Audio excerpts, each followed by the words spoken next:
Hey now, we are getting over, and I am the Silver King, Adam Silverstein, here to lead you through these hard times.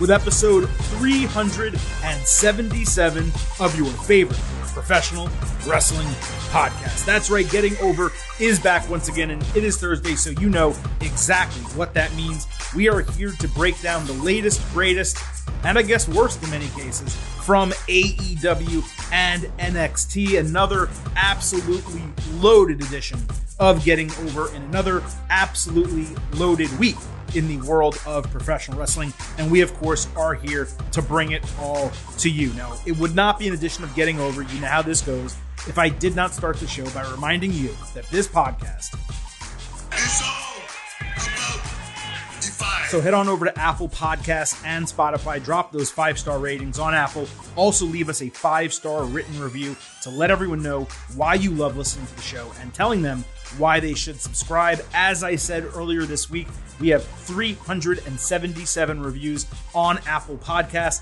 If that number gets to 400 before the end of 2022, and again, I know how many of you listen to the show every week, so there is a huge gap between the number who have left reviews on Apple Podcasts and the number of reviews that we actually have. If we can get to 400 before the end of 2022, I will stop mentioning this twice every episode and move it down to once. Also, a little extra incentive. If you leave a 5-star written review, we will read it live here on the show. So please go ahead and do that. I also want to shout out all of our Spotify listeners, everyone who has tweeted us, all of the minutes that you've listened to the show this year, where we rank among your Spotify top 5 at the end of the year. We'll try to put all those together and come up with maybe a top 5 Spotify listeners or something like that. But I will tell you, you guys are going to have a long way to go to beat one particular listener who, it seems, somehow, despite us not taping this many minutes of Getting Over this year, has listened to 42,000 minutes of the Getting Over Wrestling podcast this year, which means listening and re-listening to episodes multiple times. Folks, I don't know how it's possible, but it's real. We'll have to talk about that more at a later date, but please leave those 5-star ratings and reviews. We appreciate you so much. We would also appreciate if you follow us on Twitter at Getting Overcast. Episode drops, news, analysis, fun stuff all week long. Follow us on Twitter at Getting Overcast. One last thing before we get into today's show. Just want to remind you about the episodes that we have already taped. It was supposed to be a 3-episode week. Well, guess what? It's a 4-episode week. Not only do we have our WWE Survivor Series War Games instant analysis from first thing Sunday morning as soon as that show went off the air, we also have our weekly WWE episode published on Tuesday, talking about everything that happened on SmackDown and all of the Survivor Series War Games fallout from Monday Night Raw. And then we went ahead and dropped a surprise bonus episode for you on Wednesday, my one-on-one conversation with one half of the WWE Women's Tag Team Champions, Dakota Kai. You know, I'll do a little Barry Horowitz. I thought it was awesome. It's getting rave reviews, a lot of coverage. If you have not listened to that interview, I highly suggest you go back and do that. But that's all the WWE main roster stuff for the week. This show is not about that. This is about NXT and AEW. And I'll tell you, folks, really disappointed this week in both shows. If you remember, 1 week ago in this exact same space, I told you I was thrilled that NXT and AEW Dynamite in particular put on 2 of their maybe best episodes of the year, but the best episodes that we've gotten from them in the same week. And you know what? Rampage last week also wasn't that bad either. So I was really enthusiastic going into that show. Let me just say, I do not feel the same way this week. NXT I thought was a slog. AEW Dynamite, they tried to do a lot of things. They were successful in certain areas. Others, I was not particularly fond of what we got. And Rampage was back to basically being its normal worthless show. So look, there's a lot to break down on today's episode. We're going to get to all of it right now. The Silver King has had a hell of a day and a hell of a week, not just with this podcast, but a lot of other things going on in my work life, my personal life. Everything's fine. But let's just say to do 4 podcast episodes in a week, this was not the right week to go ahead and do the extra podcasting. Nevertheless, we're breaking it all down for you right now. Just one more reminder before we get into these breakdowns. We do have timestamps in our episode description. So if for some reason you only want to hear about AEW or you only want to hear about NXT, hit the description, find the timestamp, and you can jump wherever you want to go. But as always in this space, I do hope you listen to both shows, both brands, I should say, and everything across what they gave us on those 3 shows, Dynamite, Rampage, and of course, NXT. So this week, one more time, we are going to start with AEW. And as always, we break down Dynamite and Rampage together. We base it by storyline, not by show. So with that, let's start with the opening of Dynamite. Jon Moxley was in the ring saying there's 3 certainties in life: death, taxes, and him. Because no one can outwork him, the AEW ring belongs to him, and no one has the balls to say otherwise. Hangman Page answered that call with commentary clarifying he is not yet cleared to compete, except Hangman got into the ring, punched Mox, and then they brawled until quickly getting separated by officials 2 times. Mox tried attacking a 3rd time and literally fell off a stage in what I thought was a hysterical moment. Hangman and Mox later fought backstage before being separated again. There was a security guard that had one of the worst dyed blonde mullets I've ever seen in my life. Maybe the worst of all time. Go back, look at that guy's hair. It was a hot opening segment for sure. And it makes total sense for Mox Hangman to be a feud given Page's concussion. Page should be pissed off about that. I did think it was a little strange for Mox to go from last week wanting his title back and being super angry at MJF to this week not even mentioning his name and saying, I'm the toughest guy here.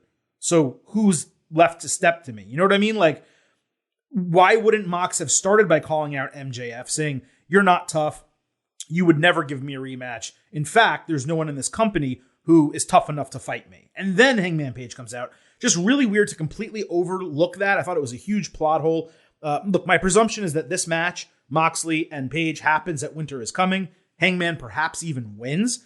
Then Mox gets his vacation. But we also thought his vacation was going to come immediately after Full Gear, and it didn't.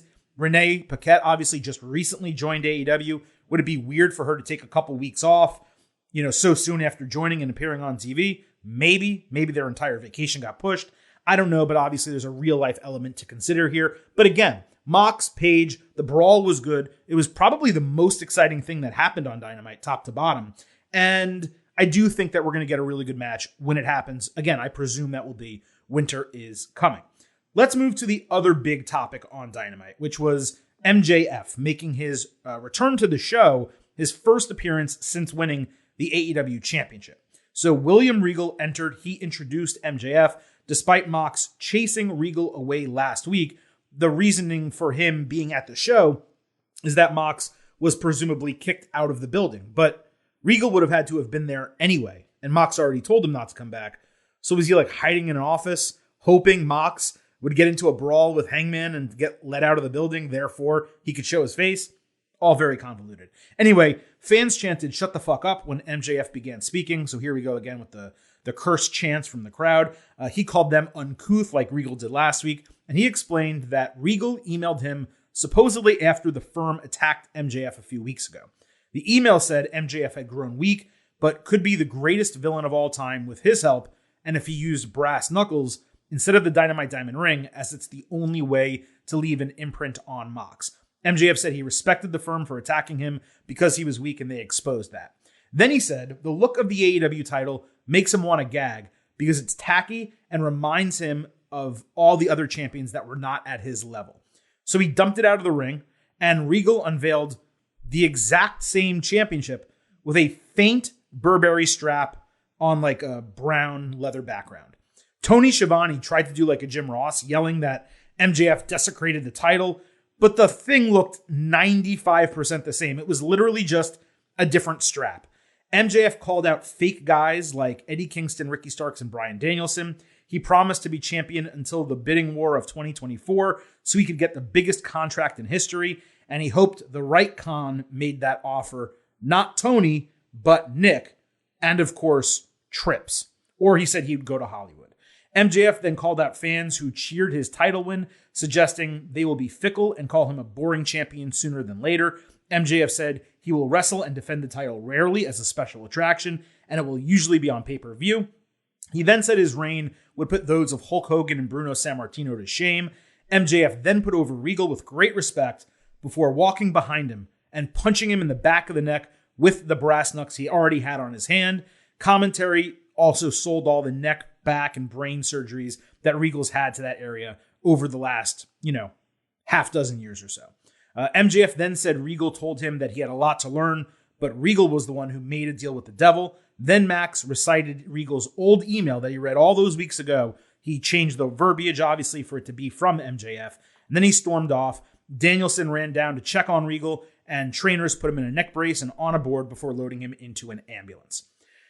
If that sounded like a lot, that's because it was. Now, MJF is normally what I would call effortless when he speaks. This felt the opposite. It felt try-hard, if that makes sense. He was trying to get heat, trying to explain a storyline that became a bit convoluted, trying to get crowd energy that was wasted by him not showing up last week, a couple days after actually winning the championship. This felt like 3 or 4 segments crammed into one, probably because they should have done half of it last week and another half of it this week. And it went on far too long to actually capture and retain attention. I hate the fans. I changed the title. I'm almost never going to defend it. Everyone else sucks except for me. I even hate AEW, and I'm going to go to WWE or Hollywood. Oh, and by the way, fuck William Regal. Like, it was just way too much for one promo, especially given it wasn't some huge address immediately made last week where you're the new champion and I'm going to run through 6 different things and here they are. Like, if he had done something like that, it might have worked. But here you are a full week removed from that, and the excitement and intensity from that championship win is gone. And by the way, that showed up in AEW's ratings on Wednesday. On top of all of that, the crowd did make some noise, but it didn't like vociferously boo him like was necessary to make everything that MJF was saying actually work. Up until the Regal attack, the rest of it fell completely flat to me. The Regal email was whatever. The title reveal, which we didn't even know was happening, was massively underwhelming, with Shivani selling it way too hard. At the very least, they should have replaced AEW in the middle of the title with MJF. Like, why would you not at least do that? And then you have the bidding war of 2024 shit. It was tired 6 months ago. 3 months ago, it was still okay to do it. Is this really going to continue for another 13 months when we all know he's either already re-signed with AEW, or the only reason this is being allowed on screen is because Tony Khan has basically told him, whatever offer you get from WWE, I'm going to match it. And MJF has probably said, okay, if you do, I'll stay. Like, you could tell even the crowd was done with it, because usually they would sing along with him. The bidding war of 2024, and then if he would mention Nick or Trips, they would cheer. They didn't. Even with him mentioning Nick Khan and Triple H, they didn't give him any reaction. I also thought it was interesting, on top of all of that, he mentioned Hogan and Bruno. He had a great opportunity to tongue-in-cheek mention the current most dominant world champion in wrestling, Roman Reigns, and he didn't take that opportunity. Now, all of that said, okay, the Regal attack was tremendous, and it was totally unexpected. Regal selling was obviously exceptional. MJF's demeanor, his expressions, those were fantastic in that moment. But it also felt like something that should have happened in 3 months or 4 months, not 11 days after MJF won the title. And because of that, you do have to wonder about Regal's future, and you also have to wonder about MJF's future in a kayfabe standpoint in terms of AEW. We'll come back to the Regal stuff in a little bit. But MJF, right? He had friends in the firm. He turned on them. He had a guy helping him mastermind his title reign, and he turned on him. He shit-talked Kingston and Danielson, Starks as well. The expectation is that MJF has a long title reign, because after waiting this long to actually crown him, you're not going to take it off of him in 30 or 60 days. I mean, maybe they're doing a storyline where this guy is just so overinflated from an ego standpoint. He flies way too close to the sun, the wings melt, and he quickly loses the title. But if they're not doing that, MJF has no faction, he has no heavy, and he doesn't have a guy like Regal. So how the hell is he actually going to survive on his own when everyone else in the entire company, heels and baby faces, all hate him? Maybe there's a reveal next week of a new faction or a new heavy that gets his back. He somehow convinces Wardlow to re-sign with him. I mean, I don't know what they could actually do. But the point is, right now, they're in a very precarious situation with MJF. And it is fair to say that his first appearance as champion was not as well received as it should have been. This should have been a crowning moment for him and AEW. The second, I mean, I guess Hangman Page technically isn't a pillar, but the second quote unquote homegrown talent to win their championship. And yet, outside of the Regal attack, which again felt rushed, this really did fall flat. Now, when it comes to Regal, we mentioned this on last week's show, given the heated confrontation with Mox. We said, hey, you know what? Maybe that's a way to actually write Regal out of AEW. That way he can return to WWE because Triple H, Paul Levesque, is obviously in power. He sees him as his potential top lieutenant behind the scenes. And obviously they are extremely close, not to mention Regal's son, Charlie Dempsey, is literally competing right now in NXT. And I thought if we didn't see Regal this week, then that would make even more sense. And yet, Regal shows up, and when he showed up, my mind was completely twisted. I was like, well, guess that presumption was wrong, and, that's fine. And Regal's with AEW, and he's been doing great there, so he's going to continue doing great. And then MJF attacked him and physically laid him out beyond the psychological excommunication, right, that Mox, we thought, did last week. And now you have this guy who has neck, brain, and back problems being hit with brass knucks in that area. You cannot expect him to come back anytime soon. I mean, you don't do an attack like that unless the guy's either completely leaving the territory or he needs to be gone for a minimum of 3 months. Now, that said, Regal historically does go back to the United Kingdom for the holiday season, and it is the holiday season. So it is certainly a possibility that they wrote him off for that. However, multiple reports have come out with really different information regarding Regal's AEW contract. Initially, there was a report that the contract was potentially ending as soon as December or January. Then Dave Meltzer came over the top, and I think he was actually the one who initially reported that. He came over the top and said, actually, since saying that, I've learned Regal is signed to AEW for 3 years. And then, coming out of Dynamite on Wednesday, there is new reporting from PW Insider that it appears possible that Regal will actually be on his way back to WWE, with his current contract with AEW making that possible because his deal is apparently up in December or January. And then further reporting seems to indicate that perhaps it was a short-term year one deal with options for years 2 and 3, and very similar to the Cody Rhodes situation. Tony Khan may have been faced with a situation where he and Regal spoke, and Regal's like, I'd really like to leave, and here's all the reasons why. And Tony, whether it's out of respect for Regal, who's obviously a veteran in the industry that everyone respects in terms of his mind and all that type of stuff, either Tony said, you know what, I have so much respect for you that, okay, I won't pick up your option and you can go ahead. Or perhaps it was Regal's option, or just something else went down where maybe Tony thought, hey, you know what, this is a really good opportunity to write him out.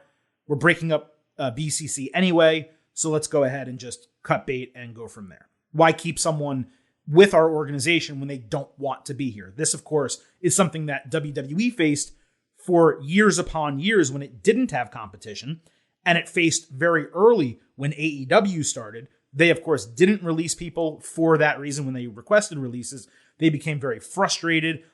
Dissension grew within the locker room, and that was a problem. And, Tony Khan reportedly has been denying release requests to this point for people who would clearly go back to WWE. And we don't know whether these are accurate or whether they're not, but apparently Malachi Black and Andrade El Idolo are perhaps two of those people who have either made the request or were at least inquiring with Tony about whether he would consider letting them out of their contracts. And Tony said no.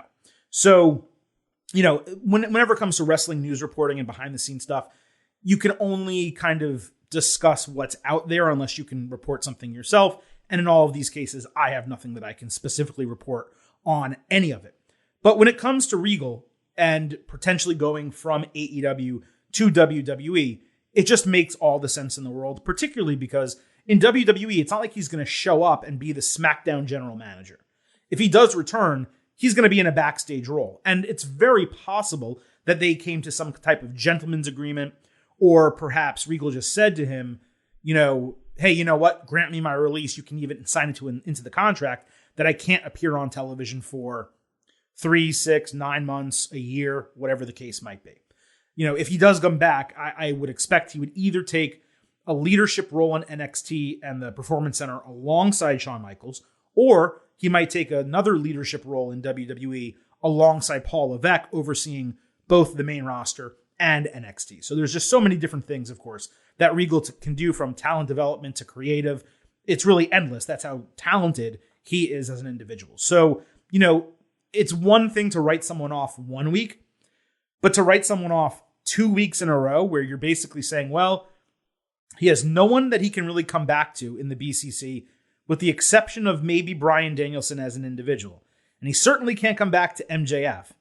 So now he really has no reason whatsoever to come back to the territory. When you go and do something like that, it's most likely for more than a couple month, vacation or seeing your family over in the United Kingdom. It's probably because you're being written out of the territory. So that is my expectation in terms of what's happening with William Regal. I think there's a lot of people getting themselves into a twist.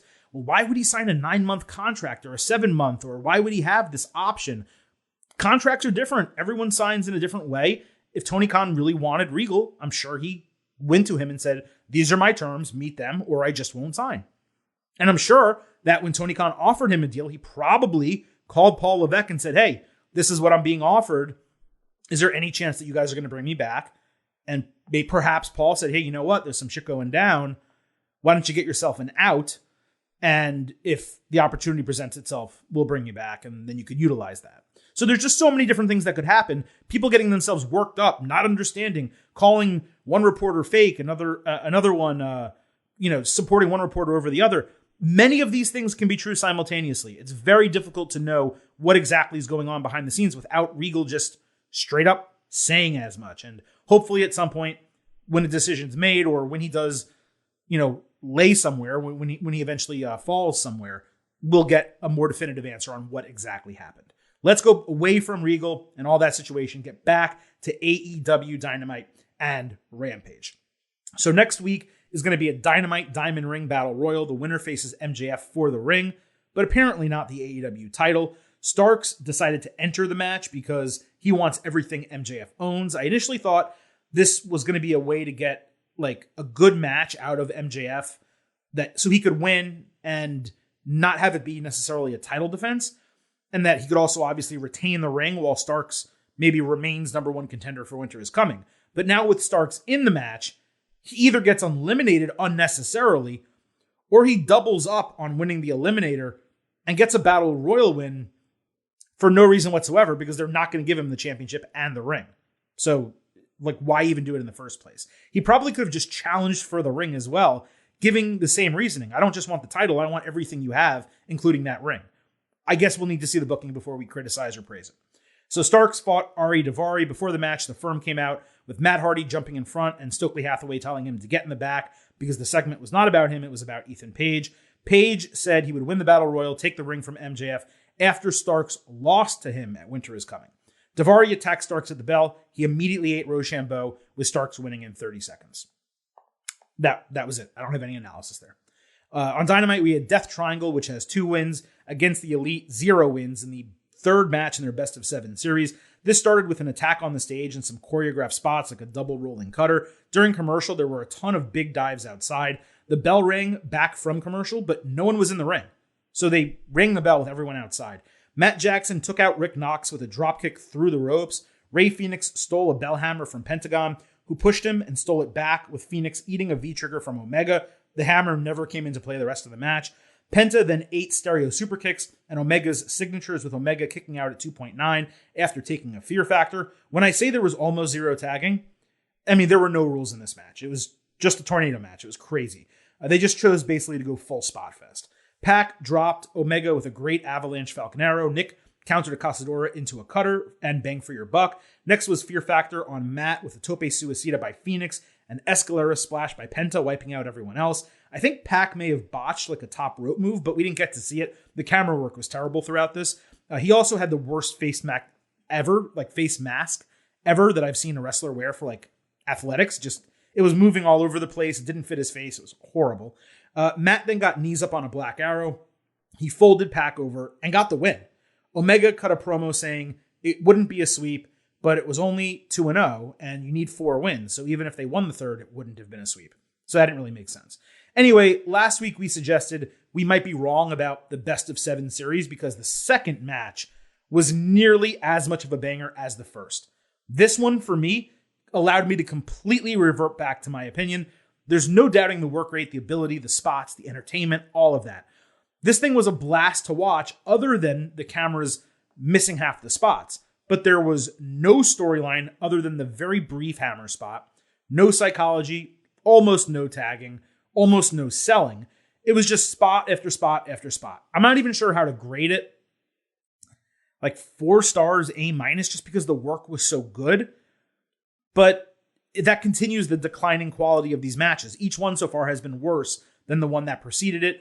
The one smart move I thought was putting this as the main event because those have struggled with ratings recently, except the ratings came out right before we taped this episode and they tied for their worst demo for a Wednesday episode since like the first week of 2021. So it was a poor rating for the show, and apparently this did not help. On Rampage, JAS came out with Chris Jericho putting himself over and saying not even Claudio Castagnoli can slow him down. Claudio said he knows he can beat him because he must beat him. Jericho declined because there's nothing in it for him to give a rematch. Matt Menard suggested Claudio be a sports entertainer again if he loses, joining JAS. Claudio accepted. Man, this dragged. This segment was boring as sin. Claudio, he'd been relatively protected as a promo since joining AEW, but he was massively exposed here. Also, they literally just ran this angle with Matt Hardy and the Firm. But, they just did this concept. It was really painful. On Dynamite, JAS and BCC members were not in Indianapolis. Instead, they were in Nashville. Jericho wasn't even with them. And they were being interviewed in an empty room by Renee. But again, Dynamite was in Indianapolis. We never found out why they were in Nashville. Jake Hager said he wanted Claudio to wear the purple hat and tag with him again. Claudio got mad and stormed off. Daniel Garcia said he made the right decision to stay with JAS, and then he challenged Claudio and Wheeler Yuta to a tag team match. Then Yuta wanted the pure title, and he wanted that title match at Final Battle. The whole thing was convoluted. I thought it might be like they were there for Final Battle press, but that show is in Texas. So why were they in Nashville? This was an awful segment. 0 for 2 for the JAS BCC stuff this week. This is also the third pure title match between Garcia and Yuta since July, and Garcia's only other defenses of the belt have been on Dark. So what are we doing here? On Rampage, Toni Storm was interviewed backstage by Renee. She was in a hoodie without makeup or her hair done, and she had 2 black eyes, looking really depressed. Toni said she was actually proud of Jamie Hayter for winning, but she was disappointed that she had to do it with help from Britt Baker and Rebel. This was really well done. I just wish they explained a little bit more what she meant by breaking her face. Why did she have 2 black eyes? What's wrong? Why is she in this state? On Dynamite, Britt Baker and Jamie Hayter were bothered that Saraya was getting a sit-down with Renee while Hayter was not, so she demanded one with Tony Schiavone. Jamie got to speak here, so this kind of went against what I expected the storyline between them to be. But Hayter is right in that she doesn't get to speak, except, they were complaining about a lack of interview time during an interview. What if they had just done that interview with Tony and used their time to talk about the subjects they wanted to talk about? How much longer is a scheduled interview going to be? 30 more seconds? It's really silly when you think about that. On Rampage, there was a ROH Tag Team Championship match, FTR against Top Flight. Dante Martin hurt his knee in the match, but he's believed to be okay. Dax Hardwood hit a slingshot Liger Bomb with Cash Wheeler splashing Dante for a near fall. Dax then ate a DDT with a splash in a similar type of spot from Top Flight. Darius caught Cash with a Spanish Fly, and ultimately Dante missed the nosedive with FTR hitting the big rig for the win in title retention. After the bell, Gun Club came out eating some popcorn, and that's all that happened. I thought there was good work here, a really nice look for Top Flight. Later backstage, Dax challenged Bryan Danielson to a match because Bryan's a good wrestler. Seriously, that was his reasoning. You're a great wrestler and I want to fight you. So on Dynamite, we got Danielson against Harwood. Bryan hit a tope suicida so strong, Dax flew over the barricade. Dax countered an avalanche backdrop into a falling crossbody. They had some great exchanges before Dax hit a slingshot Liger Bomb turned into a sharpshooter. Then they did the inside cradle reversal sequence with Danielson transitioning into a label lock for the submission win. Bryan clapped at Dax after the bell, offered him a hand. Dax feigned like he was going to slap it away, but instead they shook hands and hugged. It was really good work here. Just no story whatsoever. 4 stars and an A-. On Dynamite, the Acclaimed were backstage answering questions like soldiers, with Billy Gunn being the drill sergeant. They said they would fight the second best tag team in AEW on Rampage, except obviously they think they're the best tag team and they're not going to be fighting FTR. So who exactly are they fighting? And they're also not fighting the Young Bucks or the Lucha Brothers. So who would that be? The only thing announced, though, for Rampage was a talking segment. So they announced the match and then gave a graphic for a talking segment. This was one of a number of segments that was just terribly conceptualized and kind of executed even worse. On Dynamite, we had a TNT Championship match, Samoa Joe against AR Fox. This was an open challenge pre-announced before the show. I know technically an open challenge can be answered before the show, but what's the point of calling it an open challenge if you're not going to have the person be a surprise? Also, Fox was recently signed by AEW, as we mentioned previously. Congrats to him. Joe ate a 450, but hit the Muscle Buster to retain the title. It was a really good short match. Joe called himself the king of television after the bell, and Wardlow appeared on the screen cutting a really corny promo saying he was coming after the titles. Don't get me wrong. I'm 100% in for Joe versus Wardlow, just as I was for the triple threat with Powerhouse Hobbs. But this storyline is just absolute shit. Like, why wasn't there an attempted attack or something more aggressive from Wardlow coming out on the ramp, making Joe run away? Anything. The whole thing was corny. On Rampage, Dark Order fought Roosh, Butcher, and Blade. John Silver and Alex Reynolds were by themselves without 10. That made it a 3-on-2 handicap match. Roosh was beating Silver without going for a fall when Evil, Uno, and Negative One came out on the ramp and yelled for 10. He ran out into the ring, stared down Roosh, but instead clotheslined Silver in a heel turn. Roosh then hit Bull's Horns for the win. Uno was thrown into the steel steps. 10 then hit a discus lariat on Reynolds and then Uno before ripping Uno's mask, flicking off the crowd, and doing a double chokeslam of Reynolds through a table outside. Then he became Preston Vance by taking off his mask and throwing it at Negative One's feet. I thought the turn was well done. Anytime you're going to do a turn like that and utilize a child, and obviously with him being Brody Lee's son, it certainly makes sense in the Dark Order kind of universe. But I'm not exactly excited about Vance going from low card faction to lower mid card faction. Dark Order imploding has been long overdue, but did I have any interest going into this or coming out of it? No, I really didn't. On Dynamite, Willow Nightingale fought Anna JAS. Commentary was excited that Willow smiles and is a happy person. Anna hit a flying neckbreaker and way later a gory bomb. Fans actually chanted for Willow, who countered Queenslayer by falling backwards. Ty Mello distracted, but Willow hit the lariat and the Doctor Bomb for the win. This may have been the best reaction that an AEW crowd has given a women's match that did not feature main eventers. Like, the Indianapolis crowd was largely shit on Wednesday night, but they stood out in this segment, and Willow in particular is super over as a babyface. Credit to not just her, but Anna as well for a really fun match that was extremely well received. Anna then crawled out of the ring after the bell when Ruby Soho's music hit. She appeared, making her return in the ring behind Ty and easily took her out before hitting Destination Unknown on her on the ramp to end the segment. This was another extremely strong consecutive women's segment.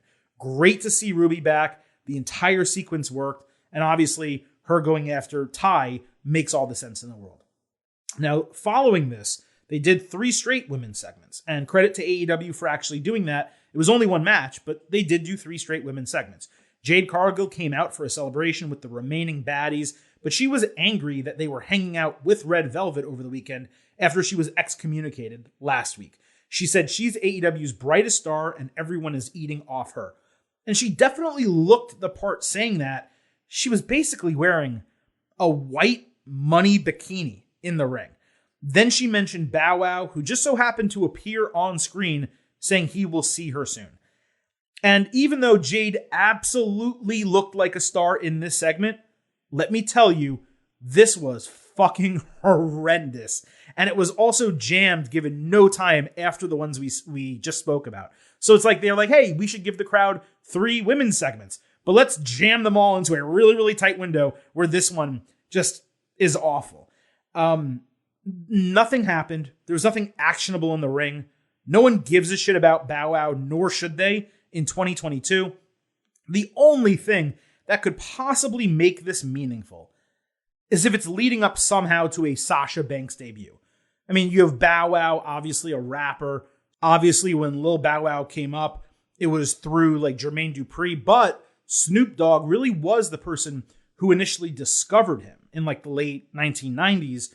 So there is that connection where he could kind of, cut a promo. Hey, I reached out, made some family connections, and I got someone to challenge you for your title. But I got to tell you, if AEW is using Bow Wow as a way to bring Sasha Banks into the company, I mean, it would obviously look, Sasha Banks debuting at any point will get a massive pop if that was to happen. But using Bow Wow for that would be like as lackluster of a piece of booking as you could possibly do to bring in Sasha Banks. Also having Sasha like come after Jade as opposed to the AEW Women's Championship, the main title. That's a big question as well. Look, I don't think Sasha Banks is going to AEW. I'm just saying that's the only way that this is not terrible. That's the only way I'm like trying to like explain it. Despite how much I dislike this, I will admit what I said a minute ago. What Jade said was true. She looked like an absolute star standing there, like in the middle of the ring. The problem is, and this is no offense, she's mediocre to rough, both on the mic and in the ring. So just the ceiling of her as a star doing something outside of AEW, high. In AEW, not high at all. Let me put it that way. On Rampage, Athena ranted backstage about being in a company owned by a billionaire but not being on TV. She was angry that she was docked a week's pay and suspended for striking Aubrey Edwards, which we literally didn't know until she said it. You would think that would be a bigger deal. Then she challenged Mercedes Martinez for the ROH women's title. I really do like Athena's new edge, but this was really convoluted, and it just seems like a really quick, short storyline to create a match for Final Battle. I wouldn't be surprised if Athena beats Martinez. Then again, they never stripped Martinez of the title, despite her being injured and out of action for all this time. So, like, if you're not going to strip her of the title, then why wouldn't you just have her retain it? We'll get to that maybe next week. On Rampage, Hikaru Shida fought Queen Aminata. Penelope Ford and the Bunny came down to watch. Commentary put over Aminata, but Shida won with a katana in like a squash. This was the only women's match on the entire show. Absolute total joke. On Rampage, Darby Allin fought Anthony Henry. This was Asher Hale, who was briefly in NXT. I guess he's been working AEW Dark. JD Drake, who we haven't seen on TV in forever. He's apparently aligned with him. He attacked Darby outside, so Sting came down and took him out. Darby hit Scorpion Death Drop and the Coffin Drop for the win. Jim Ross called it an outstanding matchup. It was, maybe mediocre with no storyline before or after. This is how Darby Allin is being utilized. This is how Sting is being utilized. On Rampage, Powerhouse Hobbs got a short vignette driving through, I presume, his hood in California, and I only use that word because that's what the scenery kind of makes you think of. It didn't accomplish anything in terms of character development, but it did look really cool. He got another similar vignette on Dynamite where he walked by some guys playing dice and then walked into a barbershop. And really, that's the extent of what we got so far with Powerhouse Hobbs, but it seems like they're doing a series of vignettes and telling us to come back next week for more. So I am interested kind of to see what they do with him, maybe show a little bit of his personality, besides what we've already seen with Team Taz, him getting the nickname, all that type of stuff. So yeah, as I said, just a really rough week in AEW, coming out of what I thought was an exceptionally strong week last week, and that's with MJF not being on the show when he should have been last week. So with that, let's go ahead and move over to NXT. And similarly, last week's NXT was a tremendous show. The 2 hours flew by, as I said. This week, it completely dragged. Lower quality matches for the most part, less interesting segments. It just felt like a filler episode from start to finish, which makes sense because it kind of was a filler episode. The go home for NXT deadline is next week. So Shawn Michaels gathered a Hall of Fame panel to determine the Iron Survivor Challenger participants. It was Road Dogg, X-Pac, Alundra Blaze, and Molly Holly. HBK said he wanted to find the 5 best wrestlers in 2022, but he didn't want to make that determination only on win-loss records or analytics. So they started with the men.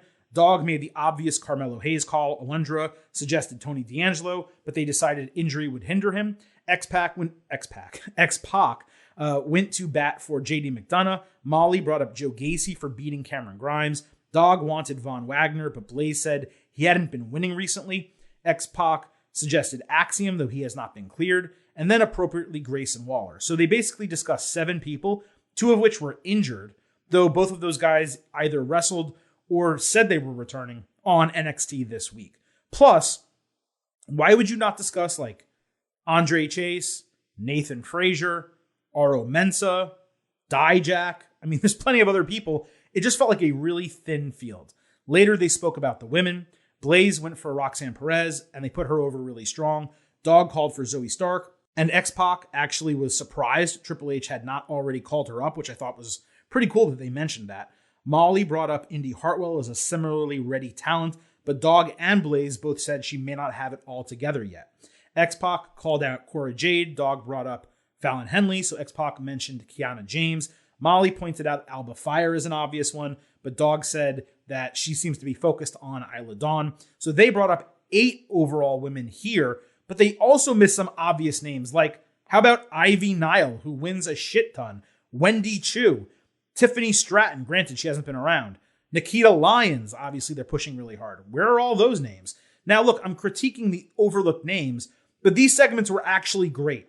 They were like half kayfabe, but there were also plenty of conversations based in reality about positives and negatives of the superstars, both in terms of like real life, like why haven't they been called up yet, injury preventing them from participating, all that, but also real life conversations about their kayfabe storylines, which I just thought was really cool. It felt like a real conversation rather than something just put together as a TV segment, even though obviously it was put together as a TV segment. Now the men's match will include Mello, JD, Waller, and Gacy, with a 5th combatant determined via wildcard. That match will be Chase, Wagner, and Axiom.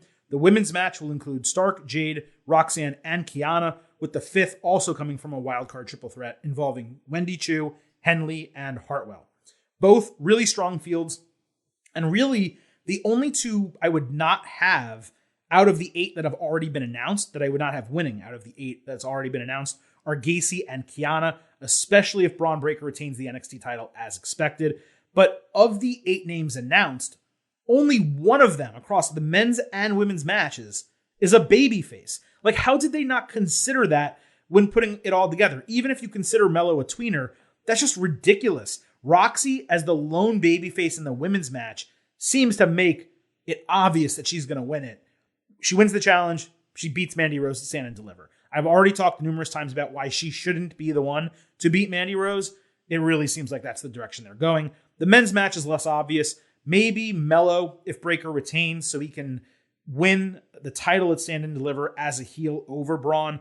The only person in the wildcard matches who would stand a chance of actually winning the entire thing would be Hartwell, if she even advances. I just got to say, with all the talent and all the really interesting options available on the roster, many of the choices here were disappointing. But, maybe they have reasons for it that I'm not aware of. Apollo Crews was writing in his journal at the diner when Braun Breaker entered and sat across from him. Breaker noted that Crews had his eyes focused on someone else, but now that he's been in NXT for a bit, he wants the title more than ever, he being Crews. Braun talked about Crews' challenge, forcing him to hit the gym earlier and earlier. Crews talked about him staying in the gym later and later, and also that there was pressure getting to Braun, and Crews is the only guy who can actually beat him. Braun then said it would be the first time one of Apollo's visions doesn't come true. This started really corny. It actually wound up as a kind of solid segment. Both are staying babyface going into Deadline, and there was a solid mix of like respect, intensity, and just challenge going both ways here. I am interested to see how they build this on the go home next week.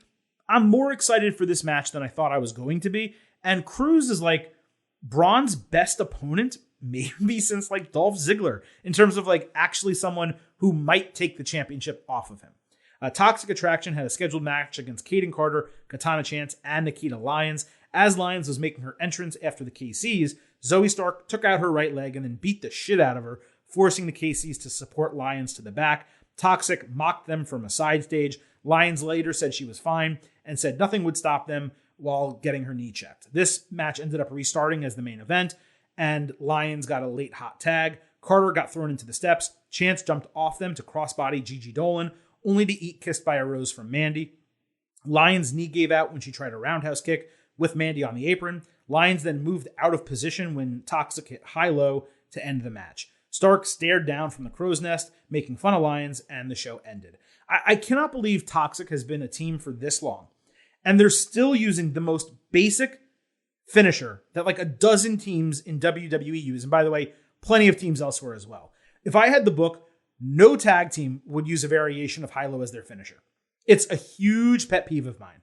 Anyway, the match was okay. The finish was obvious from the moment Lyons got attacked on the ramp. I'm not really sure the point of the match unless they're actually running back Toxic as the tag title challengers again. And if they do, like that is just mind-numbing. You have some other women's tag teams, develop them, make a number one contender. Toxic should be getting beaten for number one contenderships. They shouldn't be challenging for the titles again. Roxanne Perez fought Indy Hartwell. This opened the show. Indy slapped away a handshake attempt at the bell. Perez got frustrated at one point and delivered some really stiff shots, plus a corkscrew uppercut. Indy rolled through a flying crossbody. Roxanne countered that with an inside cradle. Hartwell booted her, but Perez caught her with 2 kicks and pop rocks for the win in 8 minutes. I was a bit surprised this was so decisive, given the storyline they had been telling to this point. Later backstage, Elektra Lopez said she targeted Indy upon her return because it was the highest impact with the lowest risk, given Hartwell fails to live up to fans' expectations, but still remains one of their favorites. Lopez said she was ready to build an empire of her own. This was a really decent promo overall from her, and the concept of attacking Indy makes sense. It was also really insulting to her in kayfabe. There's definitely a concerted effort, or I should say there was a concerted effort on this show to explain that Hartwell is not living up to her potential. So it's clear that somehow a storyline for her coming soon, and perhaps she goes on a really winning streak and either moves up to the main roster or wins the title. There's a number of different options there. Duke Hudson told Andre Chase he understands that he let down their team and the university for booting him in the face last week, but he just couldn't control it once the person moved out of the way.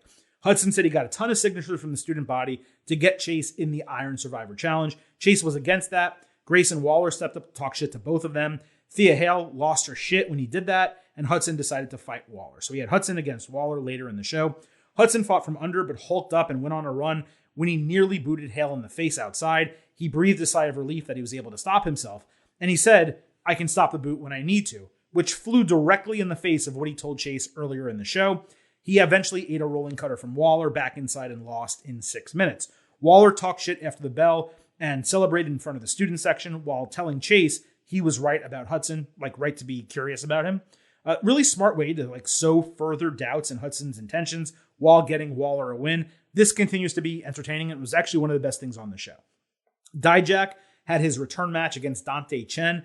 He took a couple shots but hit a sit-down chokeslam. Chen got a few more shots in but ate a huge boot before Dijak choked him out with this really weird single arm move, and then he hit Feast Your Eyes for the win in 4 minutes. After the bell, Dijak said that's an example of hard justice, and he's not back in NXT to reinvent or rediscover himself. He just wants to destroy people. Folks, this just ain't it. First of all, the hard justice thing sounds like, let's call it a title of a pornography more than anything else. The look is off. The promo is terrible. This is something straight out of 1994. The in-ring was mediocre on top of that. Feast Your Eyes doesn't fit him anymore as a finisher. The choke was odd looking. Really, the sit-down chokeslam should be the finisher that he uses now. And call it hard justice if you want. Pretty good move. I said last week that this was at least the best of his 3 WWE gimmicks. I'm not even sure that's true anymore. I'm honestly just shocked that he re-debuted with this far still to go in figuring out the character. The only thing that Dijak has over T-Bar right now is the name, especially once T-Bar lost the mask. Later, Stax caught Dijak in the parking lot, so Tony D'Angelo could thank him for softening up Wes Lee 2 weeks ago, obviously. Dijak said he wasn't doing him any favors. D'Angelo said he's always had a good relationship with authority, and since he's back in the ring next week, Tony is, he would make sure the title came off Wes Lee soon. Dijak didn't show any of his cards. This was interesting as an interaction, but we'll see what actually comes of it. JD McDonough was in the Diamond Mine dojo telling Ivy Nile that she was right. The Creed brothers have their hands full with Indus Sher. The Creeds came up saying he's full of shit. JD said he's not a skeptic. He's just speaking facts. So the Creeds kicked him out, and he smiled at Ivy on his way out. That eventually led to Julius Creed against McDonough. Julius tossed JD a bunch and hit his delayed one-knee vertical suplex. JD hit a perfect springboard moonsault outside. He then grabbed a chair and was going to swing on Julius when Sangha pushed Julius aside and took the shot. The referee called the DQ for Sangha pushing Julius. Indus Sher stared down JD. Then Veer Mahan yelled at the Creed brothers that they want them at 100% for their match.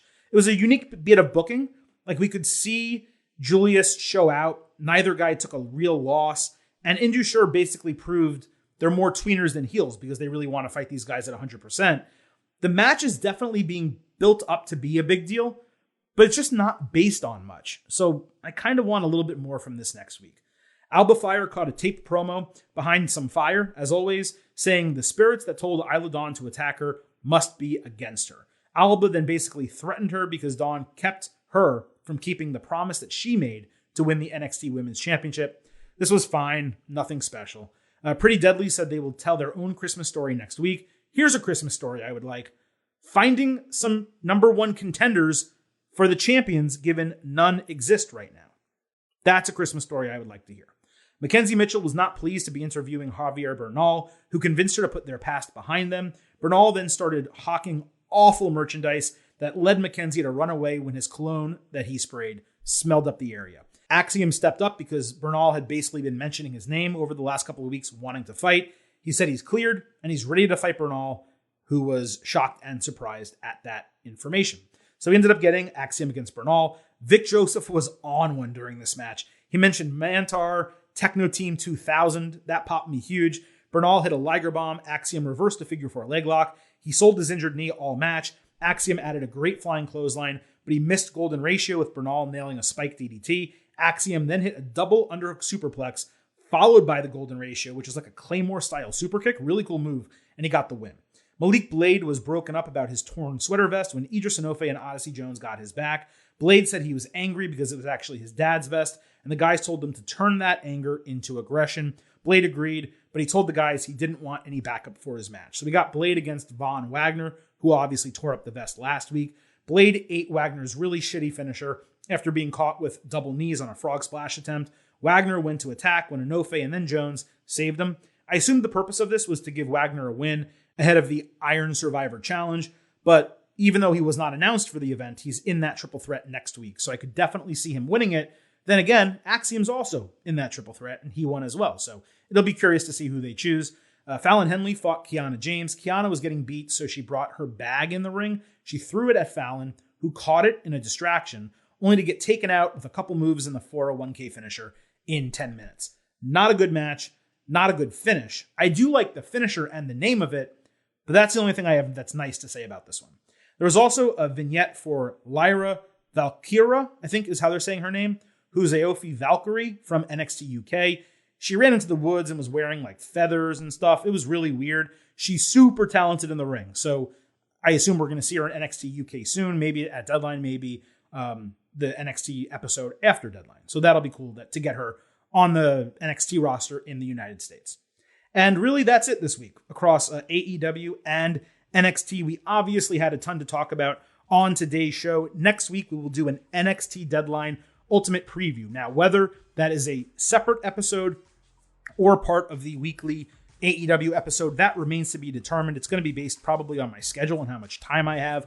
As of right now, I would expect that Ultimate Preview to come out on Thursday, but there is certainly a chance we could run it on Wednesday. The best way for you to find out is to follow us on Twitter at GettingOverCast, where we not only drop episodes, but we also tell you about our weekly schedule so you can plan your ear hole pleasure and listening habits around your friends here at Getting Over. Of course, we do more than drop episodes in our schedule. We tweet news and analysis, fun stuff all week long. Don't forget to follow us on Twitter at Getting Overcast. One more reminder, of course, don't forget that the Getting Over Wrestling podcast is all about Defy. So head on over to Apple Podcasts and Spotify. Leave us those 5-star ratings on Apple. Take a little time. Leave us a 5-star written review as well. Tell people why you love the show and tell them why they should subscribe. We would greatly appreciate it. The 5-star ratings, the reviews, they help us so much. One reminder before we get out of here, just on what we've already done this week. We have WWE Survivor Series Instant Analysis, another WWE Survivor Series Fallout episode talking about Raw and some remnants from SmackDown, and my one-on-one interview with none other than one half of WWE Women's Tag Team Champions, Dakota Kai. All of that is already in your feed from this week. 4-episode week. We hope you enjoyed everything that we brought you. Getting Over will return on Tuesday with our next WWE episode, so be sure to look out for that. So at this point, folks, it is now time for the Silver King to sign off and leave you with just 3 final words. Bye for now.